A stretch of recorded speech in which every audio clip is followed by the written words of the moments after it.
Hi friend, আমি প্রতিদিনের মতো আজকেও আপনাদের সামনে নিফটি, ব্যাংক নিফটি এবং ফিন নিফটির যে অ্যানালাইসিস সেটা রাখার চেষ্টা করছি। গতদিন অর্থাৎ 22 তারিখের যে অ্যানালাইসিস হয়েছিল, দেখেছিলেন 22 তারিখে আপ এবং ডাউন আমরা দুটো মুভ দেখতে পেয়েছিলাম। আপ ডাউন মুভ যেটা বলেছিলাম, পূর্ণাঙ্গ ডাউন মুভ এবং পূর্ণাঙ্গ আপ মুভ দুটোই পেয়েছিলাম। তারপরে আমরা কি দেখেছি, সপ্তাহের শেষ শুক্রবারের দিন আমরা দেখেছি মার্কেট কিছুটা সাইডওয়েজ গিয়েছে। বলাই ছিল 22,249-এর উপরে, অর্থাৎ 22,250-এর উপরে পূর্ণাঙ্গ গ্রিন ক্যান্ডেল তৈরি হলে হয়তো বুলিশ যাবে। আমরা পূর্ণাঙ্গ গ্রিন ক্যান্ডেল এইখানে পেয়েছিলাম একটা, ফলে একটু হলেও আবার গিয়েছিল। কিন্তু প্রথম প্রশ্ন হচ্ছে, প্রথম যে 15 মিনিটের ক্যান্ডেলটা, আমরা 15 মিনিট ক্যান্ডেল করে দিই। 15 মিনিটের যে ক্যান্ডেলটা দেখতে পাচ্ছেন, প্রথম 15 মিনিটের যে ক্যান্ডেল সেটা পূর্ণাঙ্গ বেয়ারিশ ক্যান্ডেল ছিল। পূর্ণাঙ্গ বেয়ারিশ ক্যান্ডেল থাকা সত্ত্বেও মার্কেট ডাউন ট্রেন্ড হয়নি। ডাউন ট্রেন্ড হয়নি এই কারণেই, কারণ আমরা বলেছিলাম ডাউন ট্রেন্ড তখনই শুরু হবে, পূর্ণাঙ্গ হবে, যখন আবার সে ক্রস কোথায় করবে, 21,160 ক্রস করে নিচে আসবে। ফলে মার্কেট ডাউন ট্রেন্ড তো দিয়েছে ঠিকই, কিন্তু আগের দিনের যে ক্লোজ প্রাইস তার উপরেই থেকেছে।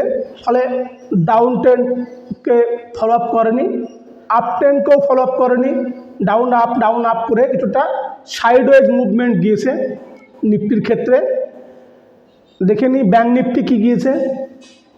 ব্যাংক নিফটিও বলতে পারেন সাইডওয়েজই গিয়েছে, কিন্তু একটু হলেও আপ মুভ বলতে পারেন, কারণ প্রথম 15 মিনিটের যে ক্যান্ডেল আমাদের সেটা রেড ক্যান্ডেল হলেও আমাদের যেটাকে ক্রস করলে আপে যাওয়া কথা ছিল তার উপরেই ক্লোজ দিয়েছিল।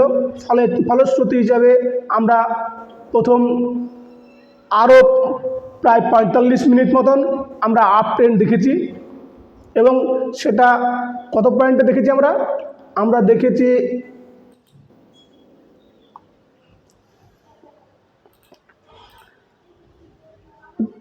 কত পয়েন্টে দেখেছি আমরা,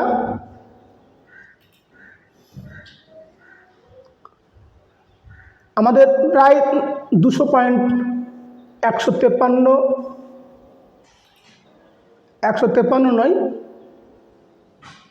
আমরা যদি ভালো করে দেখি তাহলে দেখব 200 পয়েন্টের কাছাকাছি যেটা আমাদের প্রয়োজন ছিল সেটা প্রথমত দিয়েছে।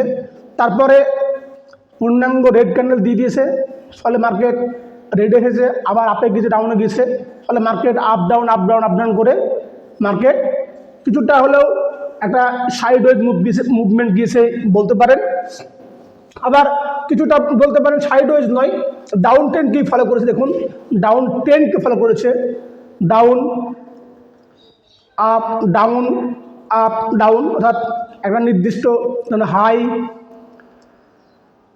লোয়ার হাই তৈরি হয়েছে, অর্থাৎ লোয়ার বটম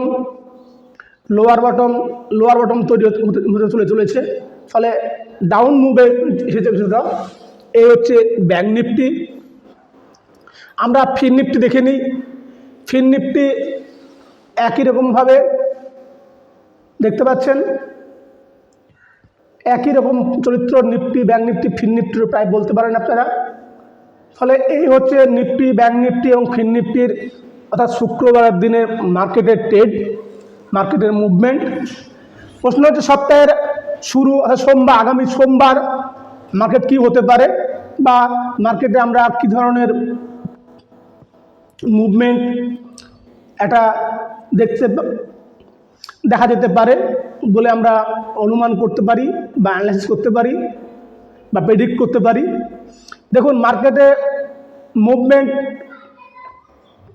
কিছুটা হলেও ডাউন মুভ আছে, কিন্তু ডাউন মুভ এবং আপ মুভ দেওয়ার পরে কিছুটা বলতে পারেন কী করছে, অ্যাকুমুলেট করছে বা কিছুটা সাইডওয়েজ সাইড হয়ে যাচ্ছে বা কিছুটা রেস্ট নিচ্ছে বলতে পারেন। এরপরে মার্কেট ডাউন ট্রেন্ড আমরা তখনই গণ্য করব আগামীকাল সত্যিকারে যদি দেখি আমরা নিফটি 22,190-এর নিচে 22,190-এর নিচে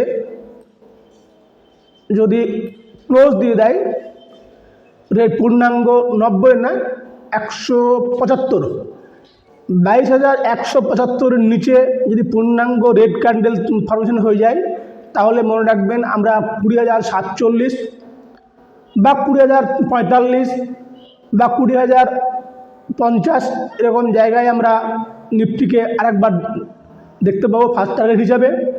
এবং সেকেন্ড টার্গেট হিসাবে আমরা নিফটিকে ডাউন ট্রেন্ডে কোথায় দেখতে পারি আমরা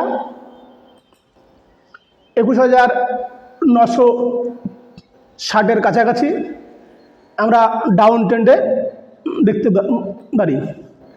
আপ ট্রেন্ড তখনই গণ্য হবে যখন মনে রাখবেন আগের দিনের যে হাই অর্থাৎ 22,295 এর উপরে যদি পূর্ণাঙ্গ বুলিশ ক্যান্ডেল তৈরি হয়, তবে মনে রাখবেন মার্কেটে আপ ট্রেন্ড, তা না হলে মার্কেটে কিন্তু ডাউন ট্রেন্ড। 295 তৈরি হলে যদি আপ ট্রেন্ড দেয়, তাহলে আমাদের প্রথম টার্গেট থাকবে, মনে রাখবেন প্রথম টার্গেট থাকবে আমাদের 350,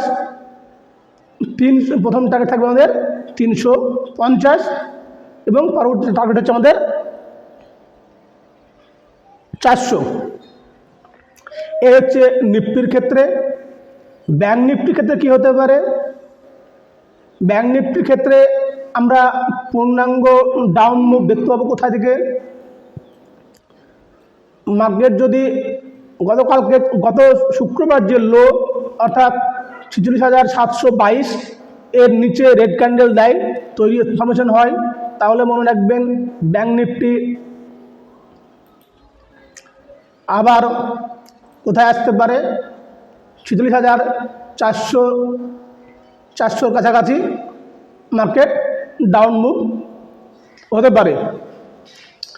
আপ মুভ মার্কেটে পজিটিভ আমরা আপ ট্রেন্ড তখনই গণ্য করব, up trend market up trend বলে মার্কেট যদি কি করে 47,236-এর উপরে মার্কেট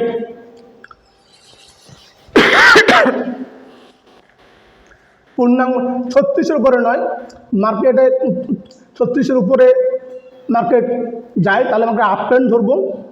এবং মার্কেট যদি আমাদের এখানেই খুলে, যদি মার্কেট 46,970-এর উপরে বুলিশ ক্যান্ডেল তৈরি হয়, তাহলেই মনে রাখবেন মার্কেট আপ ট্রেন্ড, এবং সেক্ষেত্রে মার্কেট আরেকবার 37,200-র কাছাকাছি যাওয়ার সম্ভাবনা আছে।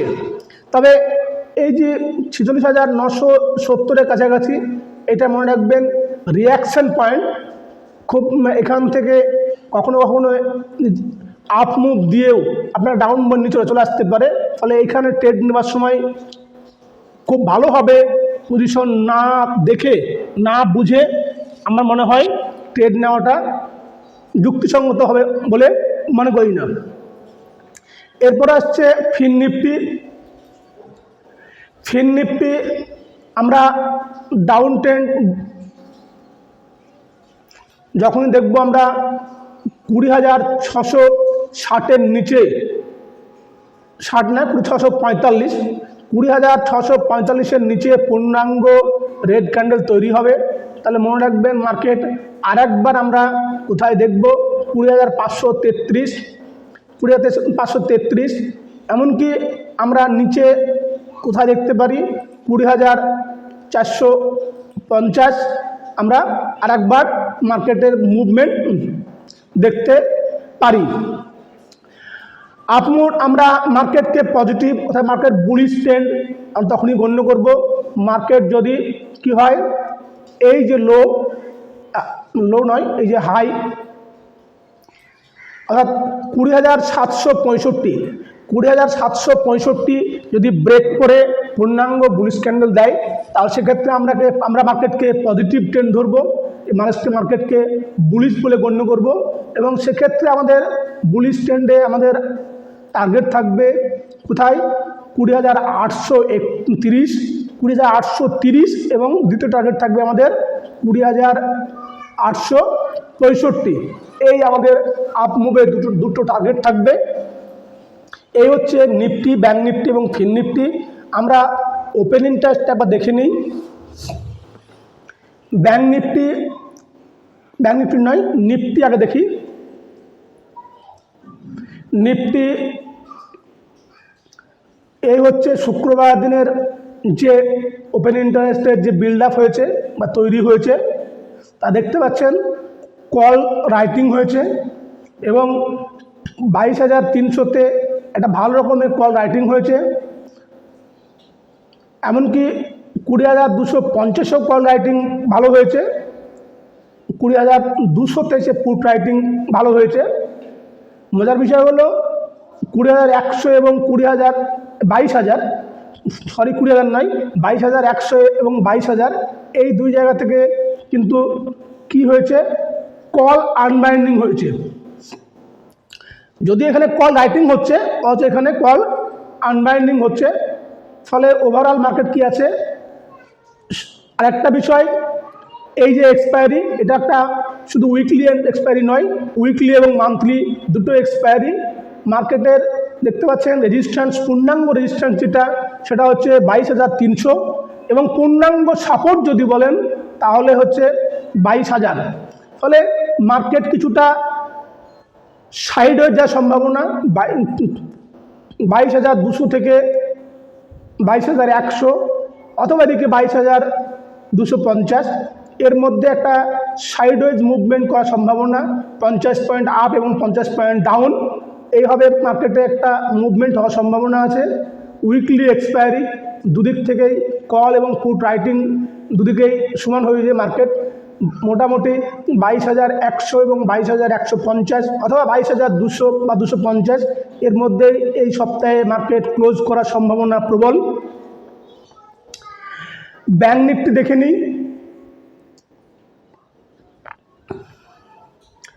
ব্যাংক নিফটির আমরা যদি শুক্রবার দিন দেখি, তাহলে পুট রাইটিং যতটা হয়েছে তার থেকে কল রাইটিং অনেক বেশি হয়েছে।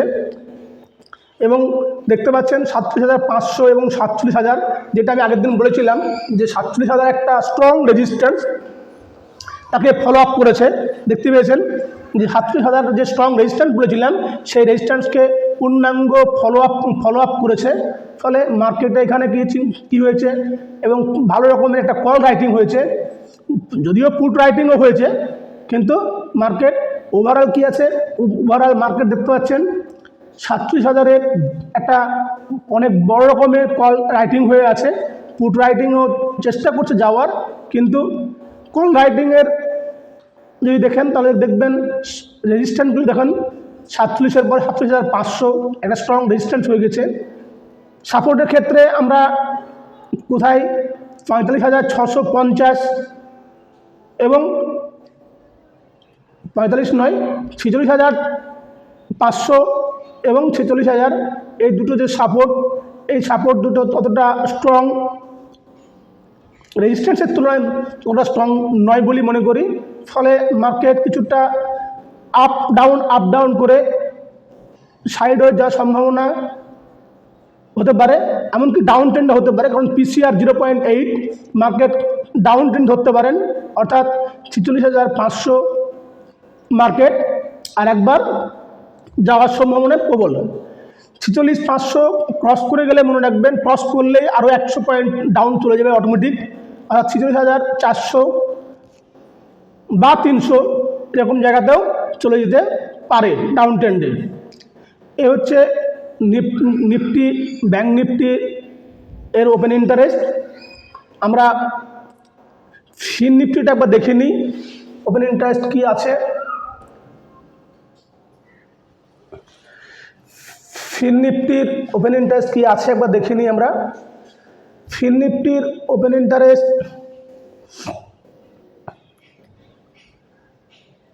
দেখতে পাচ্ছেন কল রাইটিং ভালো হয়েছে, কল রাইটিং পুট রাইটিং দুটোই হয়েছে। ওভারঅল মার্কেট ডাউন ট্রেন্ডের দিকে রওনা করছে, খুব বেশি ডাউন ট্রেন্ড না হলেও ডাউন ট্রেন্ড বা সাইডওয়েজ মুভমেন্ট বলতে পারেন, ডাউন ট্রেন্ডই বলতে পারেন। পিসিআর 0.08, মার্কেট কিছুটা হলেও ডাউন ট্রেন্ড মুভ।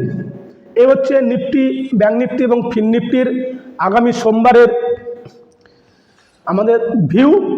প্রত্যেককে বলবো ট্রেড নেবার আগে নিজের মতো করে অ্যানালাইসিস করে তবেই ট্রেড গ্রহণ করবেন। ধন্যবাদ।